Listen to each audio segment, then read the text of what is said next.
Hello beautiful one, this is Eliza, the weekly spirit report. I'm in Bundjalung country in northern New South Wales, Australia. It's 3rd of December 2020. Nearly the end of the year, the epic year that is 2020. OMG. How are you faring? I'm curious, I've been wondering how everybody is, I want to say, how deep you're diving, how much of yourself you're unraveling and uncovering, how much of yourself you're choosing to unravel and uncover and dissolve and update and let go of and surrender and renew and refresh. Because now is the time to be refreshing. Can you feel it building? I can feel this pressure. And it's not necessarily a bad pressure or a heavy pressure or like a harsh pressure, but it is an energy. I can feel it building to the solstice. We are being pushed. We are still being pushed. Now, how you respond to the push is up to you. You can see the push as an opportunity to meet life and to evolve. You can see the push as an opportunity to clear out the old paradigm from your internal structure. You can see this as an opportunity to meet yourself in the shadow spaces where you have denied and ignored and pushed away and avoided, and to give yourself unconditional love in those spaces. You are being offered an opportunity to have a look at yourself, to compare yourself with yourself and consider what it is you do not want to take with you into the new world, because we are moving in to the new world and it's like a couple of weeks away. Now, when we say the new world is a couple of weeks away, what I mean is that there is a zero reset happening. The aspects of above and below of so many different mythologies, across the board, throughout all the different astrology and the way that is understood in different cultures, numerology, the prophetics of the world, the psychics of the world. Everybody is aware that we are leading up to a 0 point opening on the solstice, the 21st of December, and what is going to be occurring at that time is the most powerful download of our gifts are going to be coming. That's the most simple way I can put it. So if you want to be gaining clarity, activation, illumination around your gifts and what you can do in order to contribute and be of service to the new world as we co-create it together, the time for you to open up to that is the 21st. And so in order to be ready, you need to clear your vessel. You need to get your head and your heart in alignment and ensure that your emotional body is not leading you from fear, and that your emotional body has been harmonized, that you have cleared out the resistance within you, that you have healed the conflict. And there are many different ways that you can do this. And I can tell you that every single client that I'm doing a reading for is being given very specific instructions to use the solstice time in ritual, in ceremony with the cells, in order to sit with all parts of self and open up to receive the new downloads coming from above, the crystalline codes that meet and match the new earth, that are helping us to embody the 5D codes that allow us to be in the existence in a world that we want. The peaceful, kind, generous, compassionate, loving, joyful world is within our grasp. But of course, it first must be created with the internal world. And so anywhere where you have any further resistance and any further conflict is going to be coming up and shown to you in your external environment as a means of reflection leading up to the solstice, and you can do what you want with it. Yeah, you can meet it and you can go, oh wow, yeah, I'm seeing this. You can see yourself without judgment and expectation and accept what is there in order to then transcend and transform into the newness and to an elevated, updated version of yourself. Or you can go into the old patterns. You can divert and distract yourself with external information. You can keep watching the things you've always watched. You can keep using the same methods that you've always used in order to avoid finding love for yourself, in order to avoid looking at yourself and finding the judgment within. Stop judging people on the outside, and turn your attention to where you are judging yourself and see if you can find unconditional love. That's really it. Continue to build and cultivate a safe space inside of yourself. If you wish for the rest of the world to offer you a safe space, you must take full responsibility now for creating that space inside of yourself. And how do we create a space of love and safety inside of ourselves? By accepting and not beating ourselves up. Don't treat yourself like shit. Hold yourself in kindness and compassion, but take steps to progress. Be courageous enough to look at those parts of yourself that need updating and recalibrating, and encourage and invite those parts to get on board with the new you. To change and release the old behaviors, to stop projecting to other people, and to take full responsibility for your own stuff, okay, and your own inner conflict. If you need any extra help with this, let me know. Reach out to me, reach out to any other practitioner or leader that you feel you resonate with that can help you with this. Okay, you're doing really well. It's tricky, it's really challenging. I'm not immune to that. I've been really, really challenged this week. Some of the really old patterns are coming up with me. Some of the feelings that I never wanted to have are coming up with me, but that's okay, they're there, and I just love that part of myself that feels that way. And I don't tell her that she's invalid or that she's stupid or that she shouldn't feel that way. I just go, I hear you, babe. Yeah, you're feeling that way, and that's okay. I'm going to hold you, and I'm going to sit with you, and I'm going to speak really kind and quiet words to you because that's what you need right now. Okay? So I give myself what I need, and I support myself, and I continue to cultivate and create a space of safety and trust within myself, because that's where my control lies. Yeah, that's where my power lies, and that's where I can be of the greatest service to humanity. Okay? Get informed about you. Get informed about the way that you work. Get informed about your own gifts and how you can be of service to the world. Okay? Good. Okay, so I've had quite a few guides speaking about the solstice, and so I'm just going to see if anyone wants to share anything else apart from what I've already said.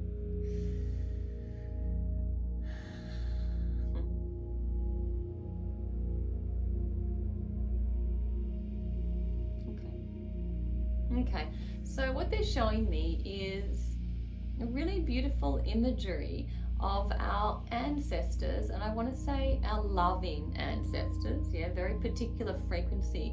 Our ancestors who are not in the astral plane, they have evolved out of the astral plane, and they are essentially higher dimensional ancestors. Now they're of Earth ancestry, but they are higher dimensional, and they are, well, you could say that they are ascended masters in some way. That would be appropriate.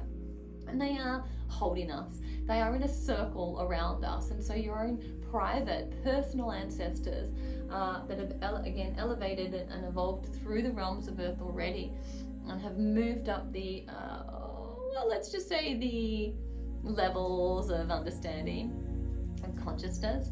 And they are circling around you and holding you kind of like you're in a swaddle. Kind of like wrapping you up and holding you, not in a way to restrict you, but in a way that you feel that you are comforted and held. Very held is the word that keeps coming up, and safe within your own lineage. So there's been a lot of clearing going on from the astral plane in regards to our ancestors that have been bound in the astral plane because they're bound to the karmic cycle of Earth. There has been more clearing for that in the last 6 months than I've ever seen in my whole life of doing this kind of work. And so what's happening is that, there's creating epic space in order for the wisdom from our ancestors, the wisdom from our bloodline to be come up into our awareness and brought up into our presence. And this is happening at a really big level. And there's something else here that I wanted to share with you that happened with a client a while ago. I'm not sure if I shared it, but anyway, they're saying to share it again, is that what happened is that I was made aware that within the astral plane there are many spirits who have already, I want to say, detach themselves from the humans that they were attempting to live vicariously through, which is kind of what happens. It's like a spirit will die suddenly, a person will die suddenly, the spirit becomes what I kind of call displaced, but really they sort of become stuck in a way in the astral plane. which is the plane that exists kind of just beyond Earth, sort of, so to speak. It's like closest to Earth. Anyway, they get stuck in that place. And what they often do is kind of like sort of attach. It's not really attached, but they kind of hop into the field of someone in their family line who is still embodied, and they sort of encourage that person to do various things that allow them to live vicariously. Like sometimes it might be kind of cheeky habits like smoking, or I mean, I've had some of my ancestors encourage me to kind of date certain people or encourage me to eat certain things. And so it's not that they're trying to really interfere with you and, you know, that they're really insidious forces sucking your life force energy. It's not that at all, but it is interfering, and it does create a bit of interference within our own sovereignty. And so what has happened in what I've been made aware of last week was that there's a whole bunch of these beings who are in the astral plane but have actually recognized that they are interfering with the sovereignty. It's kind of like they've been given the download that the sovereignty of humans on the planet now is being reclaimed and that they need to kind of move on. And so they are moving on, and there is again so much more freedom and so much more space for us to really look at ourselves and again take that full responsibility for ourselves, where we are turning within in order to determine where there's still conflict, discordance, misunderstanding, I want to say apathy as well within. So you know what we are looking for here, or what we are loving ourselves for, is so that we can reclaim and reinvigorate feelings and expressions of joy, promise, hope, faith, possibility. I want to say like they're kind of showing me this like warmth and sunniness for tomorrow, enthusiasm for tomorrow. So there's a lot of apathy for tomorrow because there's a lot of unknown going on right now, and they're kind of going, yeah, there is a lot of unknown, but what we want you to know is that the unknown is a positive evolutionary place for humanity, and so we are on track and we are doing very well, and the unknown is a place of positivity, and the unknown is a place where we get to create something new. And so the unknown is far better than the knowable, which is the current reality we live in. And so they're really kind of going, there's no need to be scared of the unknown, and the only thing to fear is fear itself, and that we are, you know, things are going to be coming much clearer with much more, again, light and sunniness. Particularly for those of us who choose to do what we've already spoken about leading up to the solstice. Once that transition takes place and sort of settles down a little, there's going to be a lot more warmth and a lot more radiation and sunniness coming from inside of ourselves. We are going to feel more connected to our soul's calling and purpose, and so it's a beautiful, wonderful thing. And you know, we're nearly there, we're really close, and so keep going, keep gently pushing yourself. Don't push, you know, too hard. There's no need to contribute to any more negative impact on your nervous system. To be very gentle, very graceful with the self, but it just continues to be really important if you so choose to really do that inner work and keep doing that inner work. Keep unraveling deeper and deeper, finding that grace within, leading up to the 21st.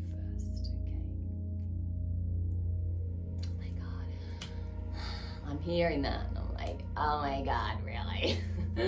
I've got to keep doing the work. I feel waves of inspiration and enthusiasm and then, you know, a wave of exhaustion. But this is just how it is. We are riding these waves moving forward. And so, you know, this is also part of our preparation for the next couple of years. As things keep changing, we need to be super adaptable. So I'm practicing being adaptable right now, and I'm getting really good at it, and I'm sure you are too.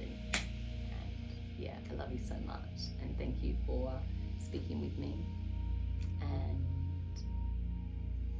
dropping in with me here and listening and loving yourself and just being you. Oh God, let me just see if anyone else has anything they want to say. There's just lots of loving energy coming down. It's really feeling like it's that glitch. There's a lot of that loving energy coming down. It's really feeling like it's that Venus energy that comes so often at these big transformation times. It's like it comes back with sort of angel energy. It's a lot of white fluffiness and pale pink love and nurturing and holding, and they're really wanting us to keep embodying that, keep finding ways to be compassionate, keep finding ways to be kind, even when there are, you know, challenges and upsets and tension and stress. Just see if you can, I kind of want to say pause communicating until you can do that compassionately. Pause taking action until you can take action compassionately. And this is really, reading is very important as well for the rest of the year, as things do, and also through Jan, as things do keep kind of, you know, there's still some tensions going on, of course, and some resistance going on, resistance to the newness and to the upgrades. And so yeah, in order to, I want to say, protect us from being influenced by anything externally as far as the resistance to change, we really need to be, again, it all comes back to really holding that beautiful place of love and kindness within ourselves, and really listening to ourselves and giving ourselves what it is that we need in order to support that state of loving kindness and support just a real gentle holding of the self, and really, really making sure you're filling up your own cup. Yeah, so important. And also a really important message and coding to be embodying as you move through spaces next year, and some of the young ones begin to illuminate and activate.